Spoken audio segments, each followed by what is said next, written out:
I'm out of breath. So I filled this with hot water. I will let it evaporate. The residual afterwards will be good for gas skin. But I use it to pour water on the skis, thaw them out because this thing was frozen down, and it's all loose now. So we're gonna go get the 650, my tow rig, hook up to it, and drag this thing back home. This thing might be kind of beat up, but you know what? When it's cold, second pull starts every time. Warm, it's already warmed up. First pull every time. How do you complain about that? That's awesome. You know, I'll be honest, I was almost thinking about selling the 650, but it's just a great workhorse. It's like the utility sled almost. I'm actually really enjoying having it around. So right here, I can't drive a truck through this. There's no way. Now when I was stripping, I'll throw a couple clips into that. But yeah, we're gonna go ahead and throw a strap from this to that one and pull this bad chicken home.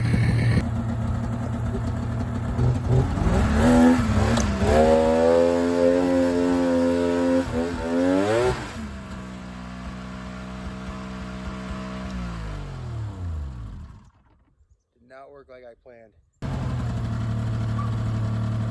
About to. You're yanked, see what happens.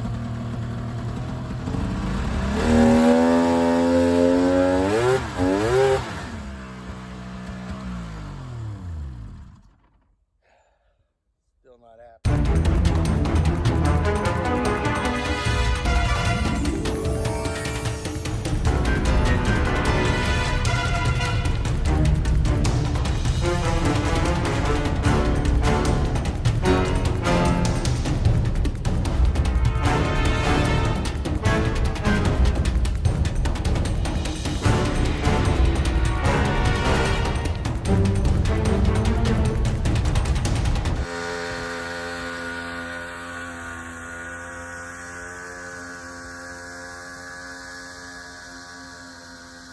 Yeah, you can see it pretty much, it drug it all the way.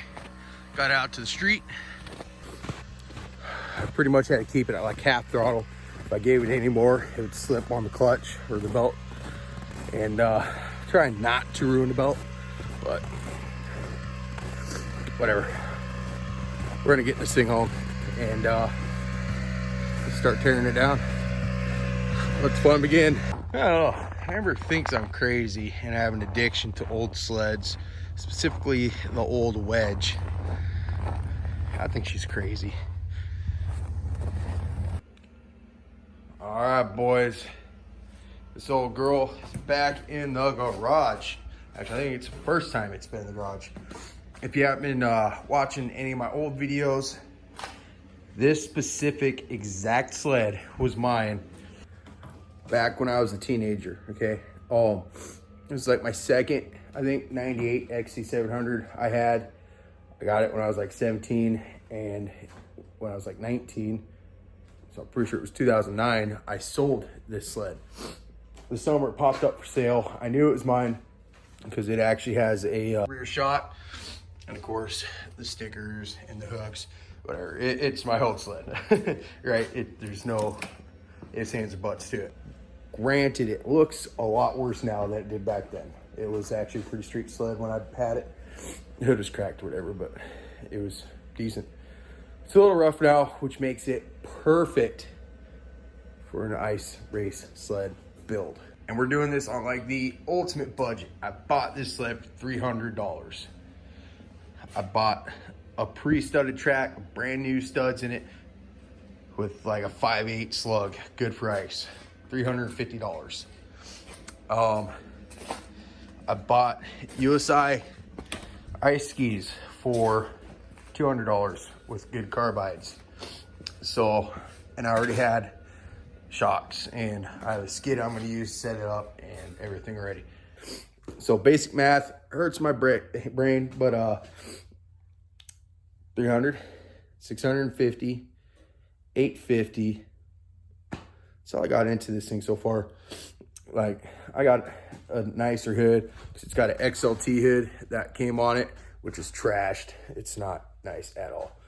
I got a really nice hood that I got for free. yeah, we're just gonna go full budget on this. I'm gonna try to make a ice race 700 for the IRA class for under $1,000, and I think we're gonna be right there. If we go a little bit over, no big deal. But yeah, this is it, boys. We're stepping up. We're going a little bit faster class. Probably gonna get my ass kicked. That's okay though, because I know I'm not fast as some of the guys in the IRA class, and that's fine. I'm just here to have fun, and I think this thing's gonna be a right. So I'm gonna let it thaw out, and then we're gonna get back to filming when it's all nice and dry and ready to be worked on. All right, so first things first, trying to take the skis off. Unfortunately, this bolt is super rusted into the sleeve that goes through the spindle. Sprayed it, and I'm just kind of letting her soak for now. I think I might move on to pulling the exhaust and the front shocks for now, while that is hopefully freeing up. I also need to get this thing running, because at some point I did take the carbs and stuff off this sled, and I need to throw a different set on here. So kind of getting after it. I've been spraying everything brake clean because it was pretty freaking gross. So slowly trying to clean her up too, so it's not quite so bad to work on, because this sled has been, pretty sure, sitting for years. It does have DG can. Don't think they really do anything for power, but they sure look cool. And this thing actually sounded really good. I do like how those DG cans sound on these. But yep, slowly moving forward. It's still thawing out. Stuff is rusty and stuck. And if I remember right, I think that torque stop there is loose, but it needs a motor mount. That one's loose. But yeah, so that motor's probably gonna have to come out eventually. But for now, I'm just kind of tearing everything down. All right, both skis are off. One shock is pulled. I'm about to throw one of my other shocks on, which are right here. Now, if I remember right, it's about a 3-inch difference, roughly. So we'll see how low these actually get it, and we'll be able to compare stock to one of these here in a moment. Damn, look how crooked that thing is.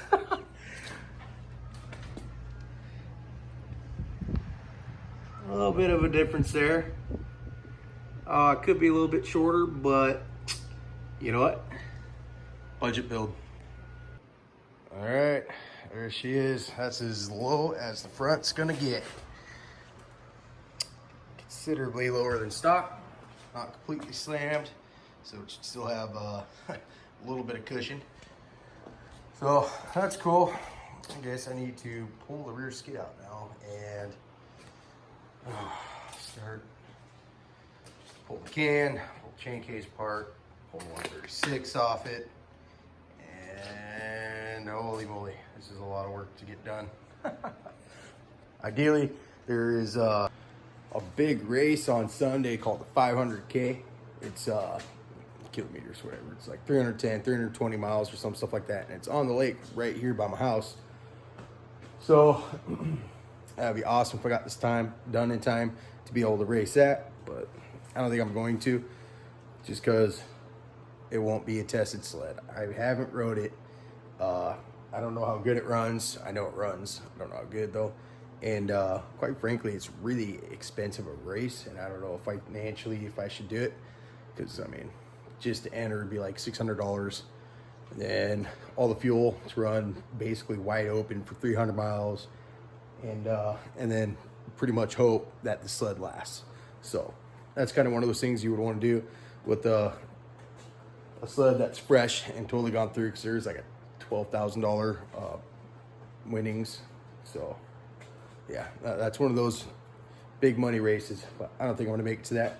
I think we're just going to try to get this going and run it at the oval races. So we'll see what happens, but I don't think this will be done in time for that big race. Progress though, we're making progress. All right, we just pulled the skid out. Would you believe me if I said this actually rode pretty good? I've only extra I've ever seen set up like this. I've never seen one like it before. No, it's not stock, obviously. Something I did just notice is somebody put a 4-cog drive shaft in here. Super sucks. It means I have to pull the chain case to pull this track. Damn it. Why? Oh well, it'll work good for ice. Just because I can run a looser track. But crap. Oh, when you look at that, it's got RMK coolers too. XCs did not have coolers like this. This is off like a late 90s RMK or so. Okay, so no heat exchangers to use for, cause like the stock strip heat exchangers, you can actually use them for stub protectors, but obviously this ain't gonna work. I do have stub protectors. I just gotta pull them and put them on this sled. All right. Well, we got the rear skid out and all that. I showed you guys the cooler. Probably gonna call that a night. Front end, as far as I'm concerned, is done. I need to swap this out with an original for a 98. I don't know what the hell that's from, but got a buddy bringing a motor out of an Assault over that I need to rebuild for him. Get that thrown together. So I got the workbench all cleared off, put his motor there. But he should be showing up here anytime. So this is getting put on hold. Knock out his motor real quick. Probably get all tore down, ready for assembly tomorrow. And yeah, that'll be my day. But progress. This is getting there. I don't know. Front suspension's done. Rear suspension's out. I need to pull the chain case so I can get the track off. And then put the studded track on. And then I need to get a piece, like a 4x8 sheet of plywood, because I cannot put those skis on and get it all kind of set up, dial the rear skid in, not using this skid. I have a different one. Get it all dialed in where I want it to be, because I can't have these carbides touching the pavement because it'll dull them. And the whole thing about these is being sharp. So I need to find something I can set the sled on, and then we can put skis on it, kind of set the steering. I still needed to figure out what I'm going to do for bars. Probably just run the junk seat that's on it for now. I'm not going to do anything crazy. I'm not going to put a race seat on or nothing, because like I said, this is a budget build. Clutches, probably need to go through those, or at least throw some known good ones on it. Need to pull that off. I might build a tunnel enclosure utilizing that. If not, I need to come up with some sheet metal and build a tunnel enclosure for it, because I will have to have one of those to ice race anymore. But yeah, I think we're gonna end this here. Pretty much just doing teardown. I'll finish pulling the chain case and track and all that tomorrow. I'm not gonna do it tonight because I am. Plus, I have to get that other motor and everything tore apart. Actually, 2 bottom ends. I pulled his motor apart quite a while ago. Actually, I should have been on it already. But I didn't like the way one of his rods looked, so I gave him a bottom end from. Actually, the first Pro I ever had, it was 2013 Pro, and I had a Bikeman Performance 860 big bore in it. I took out the top end. My fault, not the sled's fault. I towed it without a cover, and I got a bunch of road grime in the airbox, sucked through, took out a piston. Just scored it up. It didn't even die. It just lost some compression. And so I'm going to pull the crank from my old big bore out and put it in his cases. Otherwise, I can't put 800 top end on my cases anymore because it's machined out to accept a bigger bore cylinder, essentially. So my crank, his cases, I think he already bought all the parts needed for the top end rebuild. And yeah, so we're going to be doing another CFI 800 here today and tomorrow. Just been busy. A lot of sled work going on lately. And yeah, but I'm going to go eat. So hope you guys enjoyed the video. Stay tuned, because we're going to keep working on that thing.